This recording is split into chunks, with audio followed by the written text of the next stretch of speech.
తెలంగాణలో స్థానిక సంస్థల ఎన్నికల నిర్వహణకు ప్రభుత్వం వేగంగా అడుగులు వేస్తోంది. ఈ క్రమంలో సర్పంచ్, వార్డు సభ్యుల పదవులకు సంబంధించిన రిజర్వేషన్ల ఖరారు ప్రక్రియ తుది దశకు చేరుకుంది. అయితే ఈ కసరత్తులో బీసీ రిజర్వేషన్ల కోటాలో భారీగా కోత విధించడం కీలక పరిణామంగా మారింది. జిల్లాల వారీగా ఎస్సీ, ఎస్టీ, బీసీ వర్గాలకు స్థానాల కేటాయింపు ప్రక్రియ శుక్రవారంతో ముగిసింది. 2011 జనాభా లెక్కల ప్రకారం ఎస్సీ, ఎస్టీలకు 2024లో నిర్వహించిన కులగణన సర్వే ఆధారంగా బీసీలకు రిజర్వేషన్లు కేటాయించారు. రొటేషన్ పద్ధతిని పాటిస్తూ 2019 ఎన్నికల జాబితాను పరిశీలించి తాజా కేటాయింపులు చేశారు. ఈసారి రిజర్వేషన్ల ఖరారులో బీసీ కోటాలో ప్రభుత్వం కీలక మార్పు చేసింది. గతంలో ప్రాథమికంగా 42% ప్రతిపాదించిన బీసీ రిజర్వేషన్లను తాజాగా 22.3% పరిమితం చేశారు. దీనివల్ల తగ్గిన 19.7% స్థానాలను జనరల్ కేటగిరీకి మార్చారు. ఈ రోజు మహిళా రిజర్వ్డ్ స్థానాలను కూడా ఖరారు చేసి జిల్లా స్థాయి జాబితాలను పంచాయతీరాజ్ శాఖ కార్యాలయానికి పంపనున్నారు.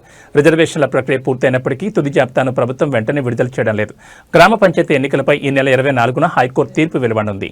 ఆ మరుసటి రోజు అంటే 25న జరిగే రాష్ట్ర మంత్రిమండలి సమావేశంలో ఈ తీర్పుపై చర్చించి తుది నిర్ణయం తీసుకుంటారు. కేబినెట్ ఆమోదం తర్వాతే అధికారికంగా జాబితాను ప్రకటించే అవకాశం ఉంది.